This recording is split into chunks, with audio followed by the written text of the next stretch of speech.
Fonseca. Hoje quero contar para vocês um pouco da minha história e de como comecei a entender o que era concorrência na vida. Eu sou de uma família pequena. Éramos só meu pai, minha mãe e minha irmã. E aí cheguei para desbancar o trono de minha irmã de filha única. Mas também, quem mandou ela pedir para o avião deixar cair um irmãozinho para ela, né? Pois é, foi assim que aconteceu. E sempre fui criado seguindo as orientações dos meus pais, que, claro, eram testados primeiro com minha irmã mais velha. Afinal, ela passava pelas experiências de vida, né, antes de mim. E assim, o que recebia de treinamento, o que eu recebi de treinamento já era uma versão melhorada dos pais de primeira viagem, que tinham orientado primeiro a minha irmã. Isso fazia ter uma vida mais direcionada, mas ao mesmo tempo com uma referência já existente de como tinha sido com minha irmã. E isso me acompanhou por toda a infância e adolescência. E para piorar, minha irmã sempre foi foda em tudo que fazia. Na escola, era ela a melhor da turma e quase sempre a melhor aluna do colégio. Em casa, era quem ajudava minha mãe e, portanto, tinha mais tempo junto com minha mãe. Com meu pai, ela tinha mais afeto que eu, porque, como dizem, o pai é mais ligado à filha e a mãe é mais ligada ao filho. Mas depois descobri que não era bem assim e que eu poderia mudar essa estratégia. Mas vamos seguindo. Então o desafio então era na escola, pois seguir os passos de quem era muito boa como minha irmã requeria extrema atenção e competência. Eu fazia tudo igual a ela e até tinha bons resultados também. Mas ela fazia tudo parecer tão fácil que eu ficava doido para aprender como ela fazia. Como é que ela fazia daquele jeito?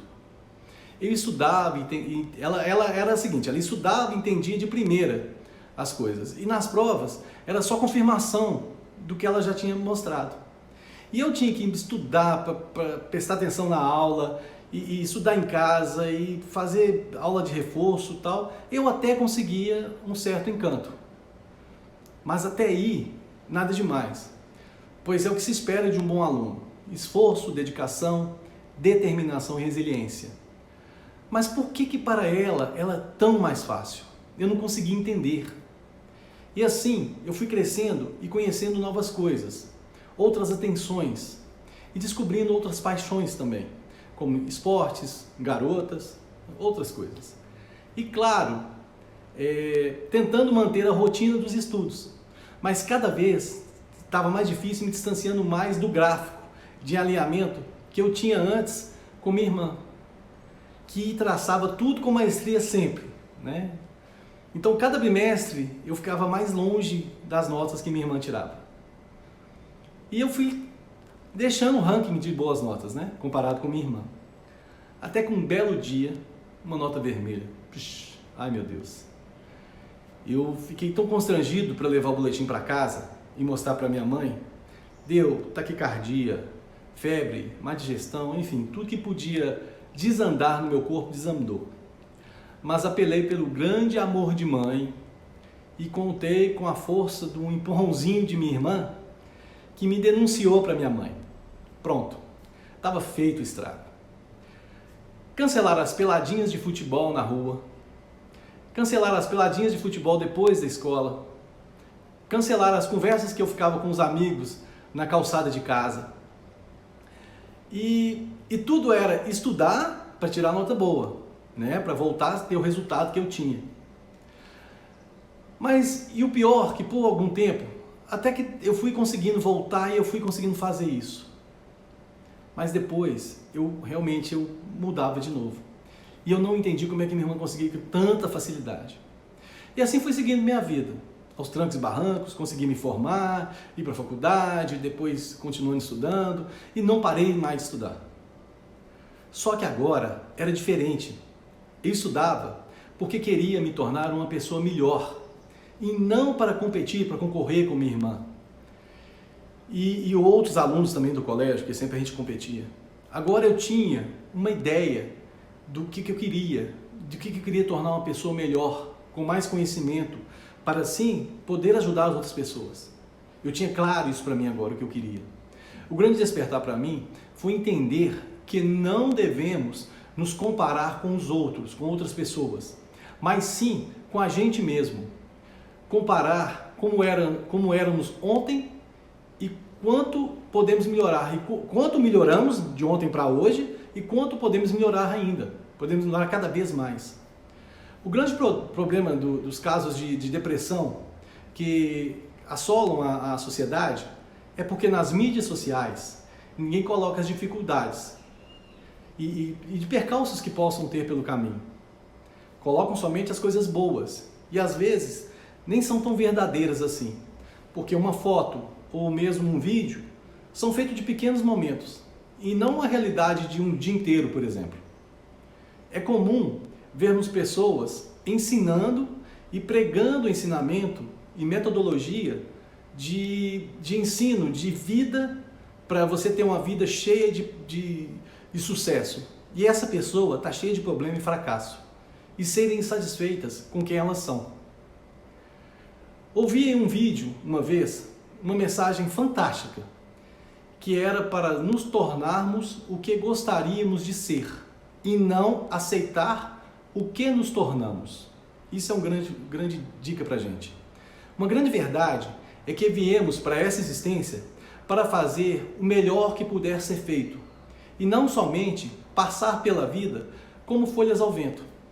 Precisamos ser dono de nosso destino e para isso basta que façamos um planejamento de onde queremos chegar para termos um caminho para seguir. Uma dica de um bom planejamento é ter na sua mente claros os objetivos e bem definidos. Os seus objetivos têm que ser claros e bem definidos do que queremos. E então, com o objetivo definido, você começa a planejar as etapas disso para alcançar aqueles objetivos. Lembrando que o planejamento é tão importante que deveria ser a matéria principal desde o grupo escolar. Mas, infelizmente, quase nunca é ensinado na escola. E às vezes, nem na vida as pessoas atentam em aprender sobre isso. Como eu já disse antes, se você falhar no planejamento, estará planejando em falhar em algum momento da sua vida. Se você não fizer um planejamento, certamente irá seguir o planejamento de alguém. Então, já que estamos cientes da importância disso, vamos encarar isso de frente e focar no planejamento, bem detalhado, bem completo do que você deseja. Quando você começar a fazer seu planejamento, verá que é uma tarefa legal, pois começamos a imaginar para onde gostaríamos de chegar. Como gostaria que nossa vida fosse? Como gostaríamos de conquistar nossos objetivos? E isso é uma boa imagem para o seu mindset. O problema é que o ser humano tem um desejo inconsciente de sofrer.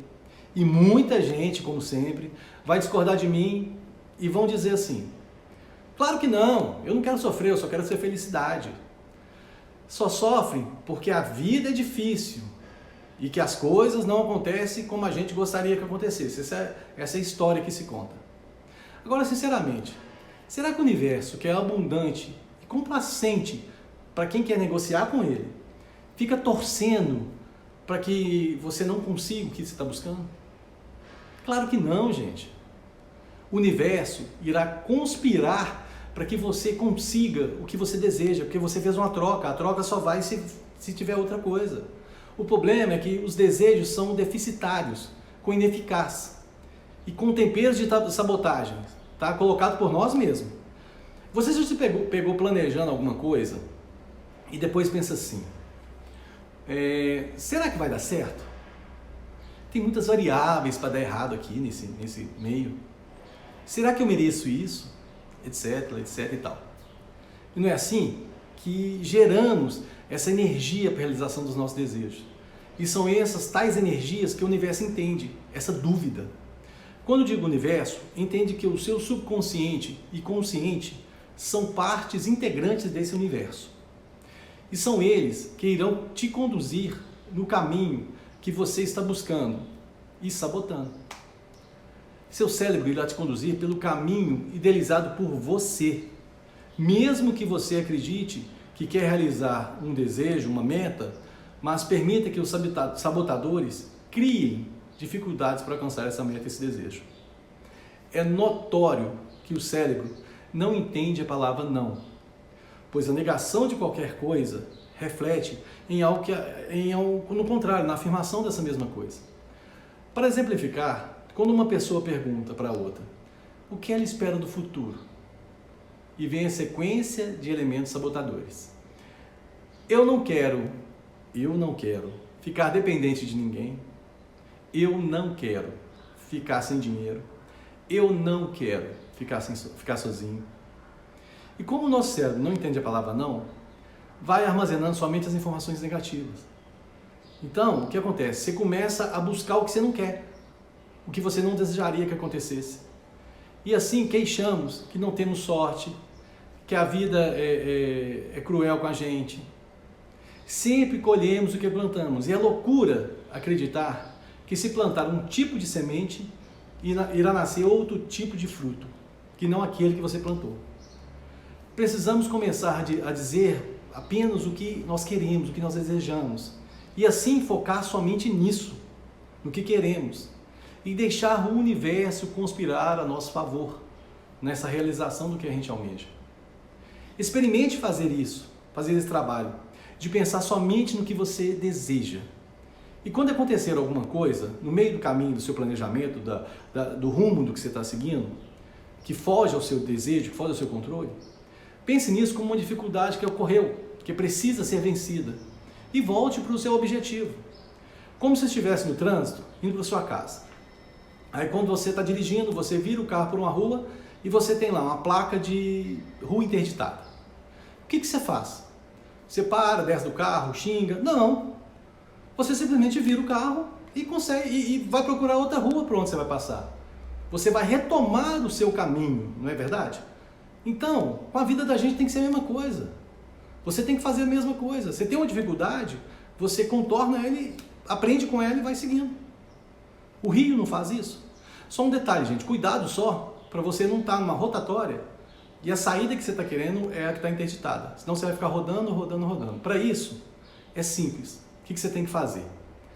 Você tem que, qualquer problema que você tiver no andamento do seu processo, você tem que parar, observar, analisar, ver se precisa realinhar a rota que você está seguindo, entende? E segue de novo o caminho. Cuidado com esse realinhamento para você não ficar rodando em círculo. Senão você vai novamente ter o mesmo problema, É aquilo que a pessoa, sempre acontece as mesmas coisas comigo. De repente você está rodando em círculo. Ok? Então isso é importante. Aconteceu uma coisa, pare, pense, analise. Se for o caso, refaça a sua trajetória e siga novamente. Ok? Bom, é isso, gente. Espero que tenham gostado dessa mensagem. Aquela mesma história. Se você acha que pode ajudar alguém, vamos sempre ajudar as pessoas. Encaminhe esse link para alguém. Se não é inscrito no canal, venha se inscrever e andar junto com a gente. Tá bom? Grande abraço e até o próximo vídeo.